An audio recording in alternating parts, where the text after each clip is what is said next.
Reserve bank of India ద్రవ్య విధానంపై ఇటీవల ఒక చాలా ముఖ్యమైన నిర్ణయం తీసుకుంది. వడ్డీ రేట్లను మార్చకుండా ఉన్నవి ఉన్నట్టుగానే ఉంచాలని నిర్ణయించింది.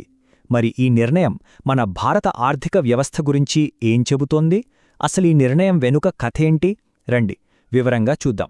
అసలు ఆర్బీఐ తన నిర్ణయాన్ని ప్రకటించటానికి ముందు మార్కెట్లలో ఒక రకమైన టెన్షన్ నడుస్తుందన్నమాట. ఆ పరిస్థితేంటో ఇప్పుడు చూద్దాం. చూశారుగా, ఈ మాటలు అప్పటి మార్కెట్ సెంటిమెంట్ను అద్దం పడుతున్నాయి. ఇన్వెస్టర్లు చాలా టెన్షన్తో, కన్ఫ్యూజన్తో ఉన్నారన్నమాట. అందుకే రిస్క్ ఎందుకులే అనుకుని చాలామంది జాగ్రత్త పడ్డారు. దాన్నే మనం టెక్నికల్గా రిస్క్ ఆఫ్ పొజిషనింగ్ అని పిలుస్తాం.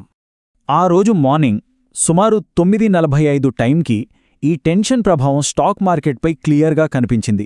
చూడండి, సెన్సెక్స్ ఏకంగా 274 పాయింట్లు పడిపోయింది. నిఫ్టీ 50 అయితే దాదాపు 100 పాయింట్ల కిందకొచ్చింది. దీన్ని బట్టే అర్థం చేసుకోవచ్చు మార్కెట్లు ఎంత ఆందోళనలో ఉన్నాయో. అయితే మార్కెట్లను ఇంతలా టెన్షన్ పెట్టిన విషయమేంటి? ఎందుకింత ఆందోళన? ఈ ప్రశ్నలకు సమాధానం వెతుకుదాం పదండి. ఈ మార్కెట్ టెన్షన్ వెనక ఉన్న కారణాలు అర్థం చేసుకోవాలంటే మనం కూడా ఆర్బీఐ చూసే డేటాని, ఆ నంబర్లని ఒకసారి చూడాలి.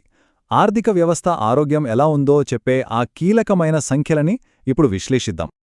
ఈ విషయంలో మనకు దొరికిన ఒక ముఖ్యమైన క్లూ ఏంటంటే ప్రభుత్వపు హోల్సేల్ ప్రైస్ ఇండెక్స్, అంటే WPI రిపోర్ట్ అన్నమాట. అసలు ఈ హోల్సేల్ ప్రైస్ ఇండెక్స్ లేదా WPI అంటే ఏంటి? సింపుల్గా చెప్పాలంటే హోల్సేల్ మార్కెట్లో, అంటే పెద్ద మొత్తంలో అమ్మే వస్తువుల ధరలు ఎలా మారుతున్నాయో ఇది చూపిస్తుంది. దేశంలో ఇన్ఫ్లేషన్ అంటే ద్రవ్యోల్బణం ఏ డైరెక్షన్లో వెళ్తుందో చెప్పడానికి ఇదొక ముఖ్యమైన ఇండికేటర్. ఈ టేబుల్ చూస్తే హోల్సేల్ ఇన్ఫ్లేషన్ నెమ్మదిగా పెరుగుతూ వచ్చినట్టు కనిపిస్తోంది.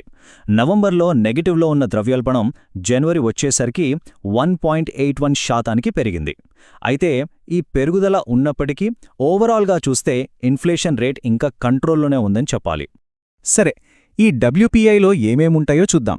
చూడండి, ఇందులో సింహభాగం అంటే దాదాపు 64% వాటా ఫ్యాక్టరీలలో తయారైన వస్తువులదే, అంటే మ్యానుఫ్యాక్చర్డ్ ప్రొడక్ట్స్ అన్నమాట. దీని అర్థమేంటంటే ఈ వస్తువుల ధరలలోచ్చే చిన్న మార్పు కూడా మొత్తం ద్రవ్యోల్బణంపై పెద్ద ప్రభావాన్ని చూపిస్తుంది. సో ఒకవైపు ఈ ఆర్థిక డేటా అంతా ఇలా ఉంటే, మరోవైపు అందరి కళ్ళు reserve bank monetary policy committee meeting పైనే ఉన్నాయి. వాళ్లు ఏం నిర్ణయం తీసుకుంటారో అని మార్కెట్ మొత్తం ఉత్కంఠగా ఎదురుచూస్తోంది. ఫైనల్గా ఆ నిర్ణయం వచ్చేసింది. ఆర్బీఐ పాలసీ రెపో రేట్ను 5.25% దగ్గరే ఉంచేసింది. అంటే ఇలాంటి మార్పు చేయలేదన్నమాట. నిజానికి మార్కెట్ కూడా చాలా వరకు ఇదే ఊహించింది. ఈ నిర్ణయంలోని ముఖ్యమైన పాయింట్ చూస్తే, 1. రెపో రేటు 5.25% దగ్గర స్థిరంగా ఉంది. 2. వాళ్ళ స్టాన్స్ న్యూట్రల్గానే కొనసాగుతోంది. 3. 2025-26 జీడీపీ గ్రోత్ అంచనాని కాస్త పెంచి 7.4%కి చేర్చారు. ఇక 4. వచ్చే ఆర్థిక సంవత్సరానికి ఇన్ఫ్లేషన్ అంచనాలన్నీ కూడా కొంచెం పెంచారు. సరే, నిర్ణయమేంటో మనకు తెలిసింది. కానీ అసలు ఆర్బీఐ ఈ నిర్ణయం ఎందుకు తీసుకుంది? వడ్డీ రేట్లను ఎందుకు మార్చలేదు? ఆ కారణాల్లోకి వెళ్దామిప్పుడు. ఈ విషయంలో ఆర్బీఐ గవర్నర్ మాటలు వింటే మనకు క్లారిటీ వస్తుంది. ఆయన ఏమన్నారంటే, ప్రపంచవ్యాప్తంగా టెన్షన్స్, అనిశ్చితి ఉన్నా కూడా ఇండియా ఎకానమీ మాత్రం మంచి గ్రోత్, తక్కువ ఇన్ఫ్లేషన్తో చాలా మంచి పొజిషన్లో ఉంది అని. ఆర్బీఐ అంచనాలని మనం ఒకసారి గమనిస్తే రెండు వైపులా చాలా పాజిటివ్గా కనిపిస్తోంది. ఒకవైపు గ్రోత్ రేటు బలంగా 7.4% ఉంటుందని అంచనా వేస్తున్నారు. దీనికి కారణం ప్రైవేట్ కన్జంప్షన్, ఇన్వెస్ట్మెంట్స్. మరోవైపు ద్రవ్యోల్బణం కూడా కంట్రోల్లోనే జస్ట్ 2.1% దగ్గర ఉంటుందని భావిస్తున్నారు. ఈ బ్యాలెన్సే వాళ్ల నిర్ణయానికి అసలు కారణం. సో సింపుల్గా చెప్పాలంటే ఆర్బీఐ ఈ నిర్ణయం తీసుకోవడానికి 4 ప్రధాన కారణాలున్నాయి. 1. ఎకానమీ గ్రోత్ బలంగా ఉంది. 2. ఇన్ఫ్లేషన్ అదుపులోనే ఉంది.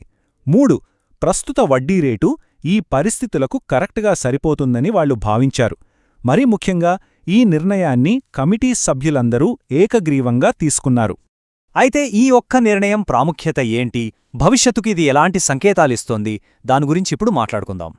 మార్కెట్ ఎక్స్పర్ట్స్ ఏమంటున్నారంటే, ఇదేదో తాత్కాలికంగా ఆగినట్టు కాదు. ఇది వడ్డీ రేట్ల విషయంలో ఒక సుదీర్ఘ విరామం లేదా ప్రొలాంగ్డ్ పాజ్కి నాంది అని. అంటే రాబోయే కొంతకాలం పాటు రేట్లలో పెద్దగా మార్పులు ఉండకపోవచ్చని వాళ్ళ అంచనా. అసలీ విరామం అంటే అర్థమేంటి? ముందుగా, గ్రోత్ బాగుంది కాబట్టి వడ్డీ రేట్లు తగ్గించే అవకాశాలు చాలా తక్కువ. అలాగే ఇన్ఫ్లేషన్ కంట్రోల్లో ఉంది కాబట్టి వాటిని పెంచాల్సిన అవసరం కూడా లేదు. సో ఇప్పుడు ఆర్బీఐ ఫోకస్ అంతా పాలసీ బెనిఫిట్స్ అందరికీ అందేలా చూడటంపై, అంటే మార్కెట్లో లిక్విడిటీని మేనేజ్ చేయడంపై ఉండబోతోంది. వాళ్ళ మెయిన్ గోల్ ఇప్పుడు స్టెబిలిటీ, అంటే స్థిరత్వం. చివరిగా ఒక ప్రశ్నతో ముగిద్దాం. ఇప్పుడు వడ్డీ రేట్లు స్థిరంగా ఉన్న ఈ పరిస్థితుల్లో వేగవంతమైన వృద్ధి కన్నా స్థిరత్వానికే మన ఆర్థిక వ్యవస్థ ఎక్కువ ప్రాధాన్యత ఇస్తోందా?